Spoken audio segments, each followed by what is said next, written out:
So as investors, one of our ultimate goals is to be one day able to live off our investment portfolios. And in that regard, our investment portfolio should provide us an income later down in our investing journey. Now, whenever income is involved, the government is also involved, and that becomes a taxable event. So in this video, I'm going to try to navigate the very confusing world of tax for UK investors looking to invest their way into early retirement. Please bear in mind that I am not a financial advisor or a tax advisor, and any information that I am providing to you is available publicly, and I don't intend for this to be tax advice. So as usual in this channel, I'm always using my own portfolio to show you real world examples. Here is my trading 2-on-2 invest account, and as you can see, I have a bunch of investments, one big one here, the rest quite small. So when it comes to investing in stocks and shares, the first tax that becomes the most relevant is capital gains tax. And as you can see, this is my portfolio. For example, I have, Rolls-Royce here. Let's go into that. As you can see, I own 33.54 shares in Rolls-Royce, and since buying it, I am up by £213.27. This means that if I were to sell everything right now, as you can see, review order and sell, I would receive around £268. Now, out of that £268, £213 is profit, so that is counted as a capital gain. Bear in mind, there are such things as capital losses. For example, if I were to sell out of all of my holdings in the iShares Core S&P 500, that will be a capital loss of around £1,142. In some cases, it does make sense to have a capital loss, as you can offset your capital gains, but we'll go into that a bit later. So for example, if this was the first day of the new tax year, I can sell all my shares in Rolls-Royce and receive a profit of £213, and I wouldn't actually have to be paying anything in tax. Now, this is where it gets confusing. Even if you go on the official government website, things get really confusing. So of course, I want to clarify that as much as possible. Be sure to check out the links in the description box. I'll keep it updated for the latest offers, anything relating to do with tax or even reducing your tax bill. So anyway, capital gains tax, it's not just exclusive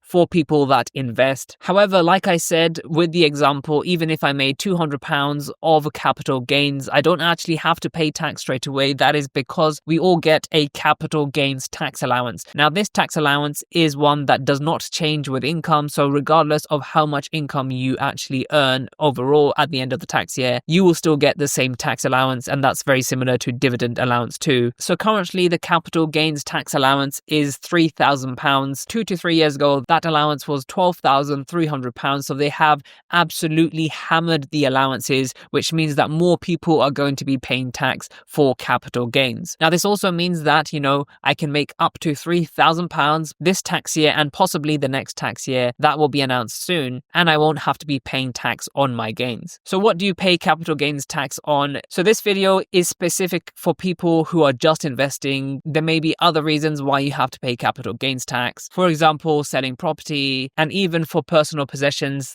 that are worth over £6,000. Now, I found it very difficult to find out how much tax you pay from the government website. It's really, really hidden. I don't know why they do that. But this is how much tax you pay on your capital gains. So if you are a basic rate taxpayer, so you earn less than £50,270, remember, earnings from things outside a job can contribute to your overall earnings, pushing you above that rate. But if you are below, let's say, £50,000 in income, you pay a capital gains tax rate of 20%, up from 10% just last year. If you basically earn more than £50,270 of income, then your capital gains tax will be 24%. Capital gains was once the easiest way to build wealth, because if you had a huge portfolio, you just sell it off and that counts as income, and you pay a maximum of 20%, but that has increased to 24% now. Okay, so back to my trading 2-on-2 account. The second type of tax that you should be worried about as a UK investor is dividend tax. Now, dividends, as you may know, are a cash payout from a company basically for holding their shares. Now, if we go into Lloyds Banking Group, for example, I hold 343.7 shares in them. As you can see here, on the 20th of May, if I held this amount, I will get 2 pence per share that I hold. So around £6 to £7 I should receive as a dividend. Dividends are also counted as income. So if I'm receiving lots of dividends, I will be having to pay tax on that. So the frequency of dividend payout depends on companies. Normally companies pay out 4 times a year, but some companies or REITs can pay out a lot more frequently. If I go into my history, you can see I have been paid by Lloyds Banking Group many times in the past, and these are dividends that count towards the amount of tax that I may have to pay as I received income from dividends. Now, like I said, with capital gains, you do get a dividend tax allowance. This tax year, the dividend allowance is only £500. As you can see, last year it was £1,000, and the year before that it was £2,000. Now, bear in mind, there are other ways you can receive dividends. For example, if you have a limited company and you are a company director, you can pay yourself in dividends. So do bear that in mind. If you are a company director and are receiving dividends from investments, that could increase your dividend tax bill. So how much tax do you pay when it comes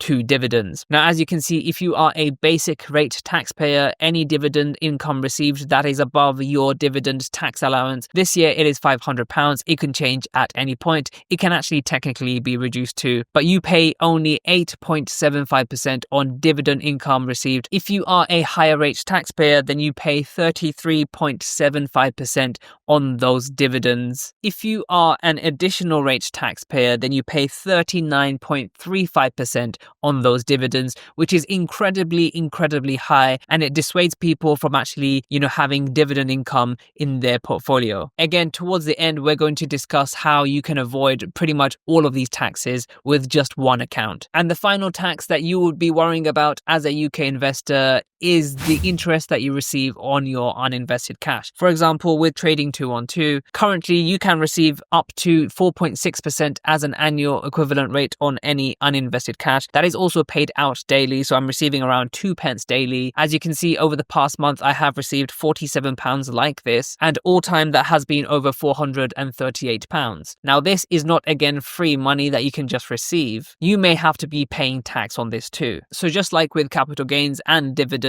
you do get a tax-free allowance. However, this time it is based on your income. For example, if you are a basic rate taxpayer, you get a personal savings allowance of £1,000. This, of course, includes any interest that you may get from your bank too, so this adds up together. So for a basic rate taxpayer, this personal savings allowance is £1,000. If you are a higher rate taxpayer, this drops to £500. And if you are an additional rate taxpayer, you don't get any personal savings allowance, meaning that even the first pound of interest is technically having to be taxed. Now, if you are a new investor, you can be dissuaded against investing because of all of these taxes, but I'm going to show you now how you can avoid all of these taxes. So as you can see, I have been showing you my Trading 212 Invest account, so all of these taxes apply to this account. For you eagle-eyed viewers out there, in the beginning, I actually showed you my Trading 212 ISA account. Now here, if I go into the menu, you can see there is a Trading 212 Invest account or a Trading 212 Stocks ISA, and I'm going to go into that. So when you invest within an ISA, you do not have to pay